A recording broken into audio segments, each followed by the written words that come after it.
नमस्कार।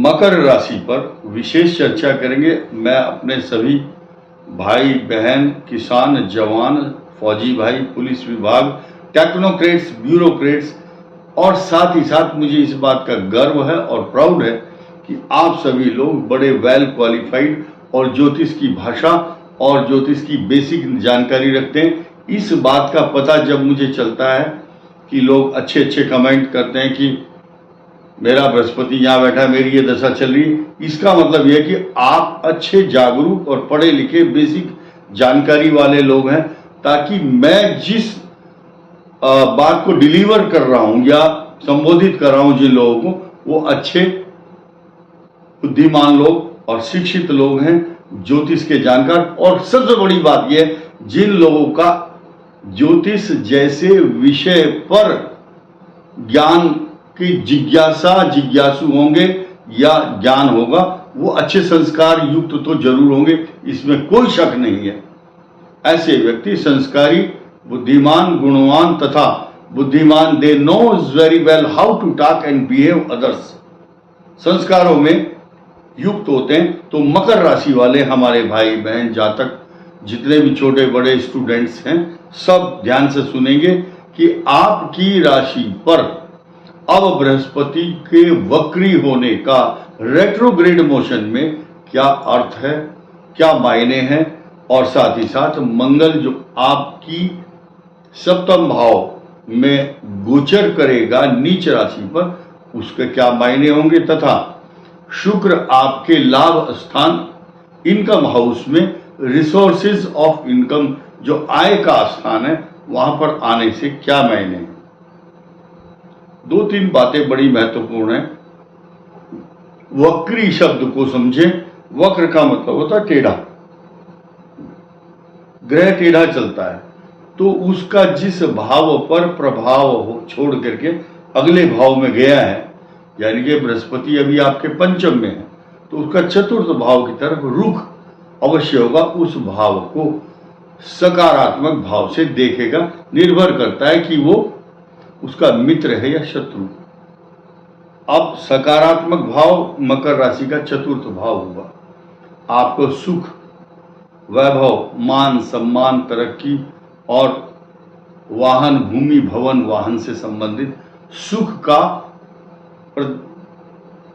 दाता बन जाता है, सुख देने वाला। साथ ही साथ जब सप्तम भाव में, अभी छठे भाव में आपका मंगल ग्रह आपको हष्ट पुष्ट, बलिष्ठ, मजबूत, सिंचित, पोषित, पल्लवित, पुष्पित और सुरक्षित करता है। और ये जो राशि है मकर राशि, मकर राशि का मंगल के साथ इतना गंभीर रिश्ता है, ऐसा नाता है कि मंगल के अंदर इतनी शक्ति है कि मकर राशि को इतना बलिष्ठ बनाता है। मेघनाद और रावण जैसे प्रतापी राजा और भगवान राम की कुंडली में मंगल मकर राशि में ही था।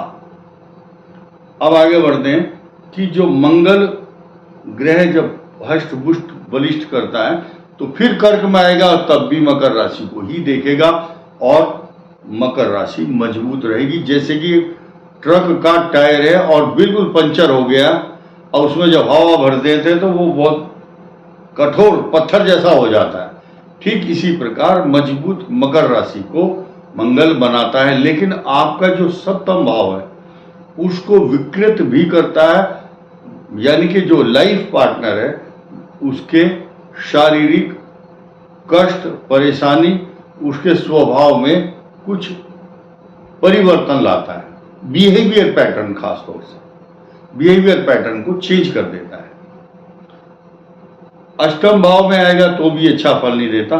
फिलहाल हम इतना ही रहते हैं यहां तक, कर्क तक, क्योंकि अगले साल भी ये आंख मिचौनी का खेल मकर के साथ मंगल ग्रह कभी कर्क में और कभी मिथुन में मार्गी और वक्री स्थिति में 2025 अप्रैल तक रहने वाले हैं।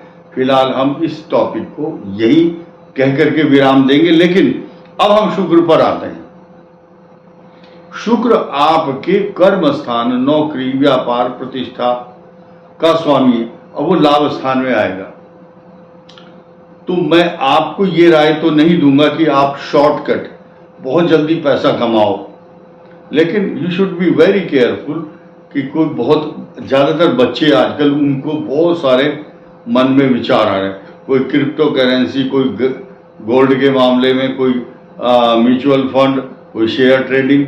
हम लोगों को इसका ज्ञान नहीं है, लेकिन इसमें आपको नुकसान की संभावना रह सकती है। कारण क्या है? क्योंकि बहुत कम लोग इसका लाभ उठा पाते हैं। मकर राशि का पंचम और दसम भाव शुक्र की राशि है, लाभ स्थान में आएगा।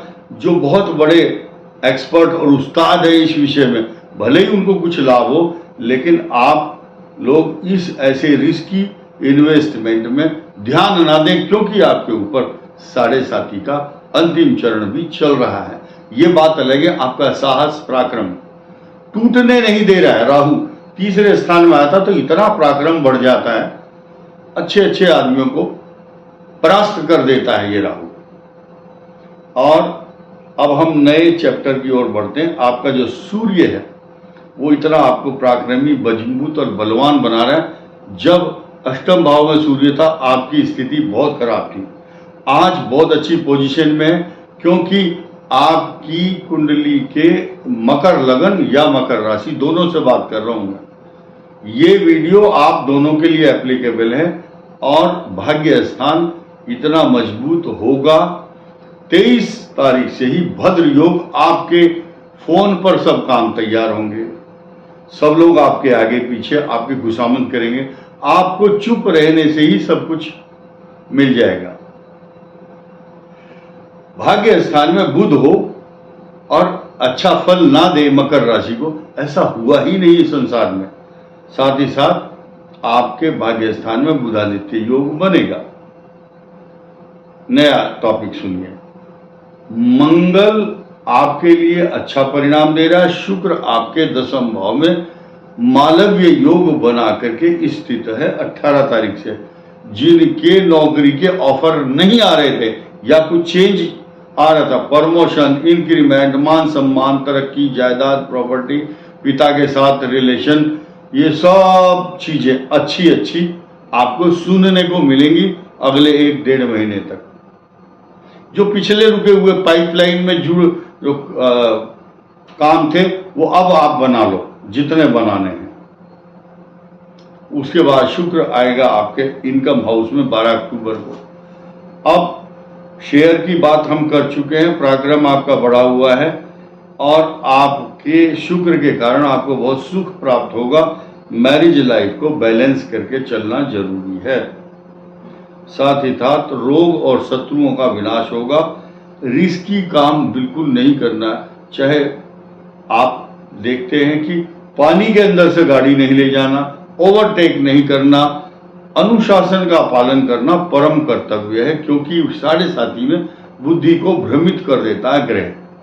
साथ ही साथ आपके जो भी इष्ट देवता, कुल देवता, पितृ देवता, स्थान देवता, जिस देवता और कुल देवी को जो मानते हैं, उनके नाम का प्रसाद या उनको हाथ जोड़ करके जो भी आप अर्पण करना चाहते हैं, पितृपक्ष चल रहा है, आपके पितरों का आपके ऊपर पूरा प्रभाव और कृपा मिलेगी।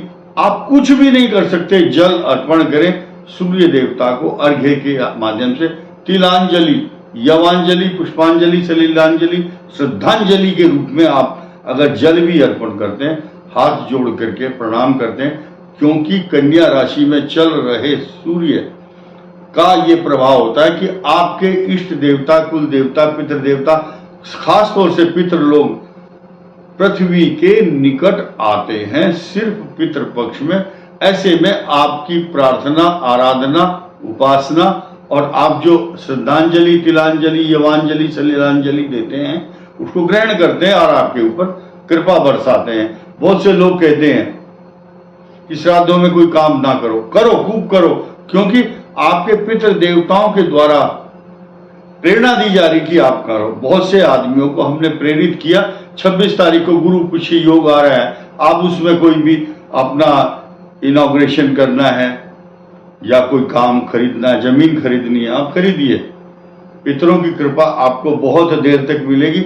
मुहूर्त अलग चीज है, अभिजीत मुहूर्त एक ऐसा है, रोज आता है। पितृपक्ष भी हो, चाहे भद्रा हो चाहे राहु काल हो, कोई प्रभाव नहीं होगा। स्पष्ट बात यह है। आगे बढ़ते हैं कि इनकम हाउस आपका बहुत अच्छा है और आगे भी अच्छा ही रहेगा।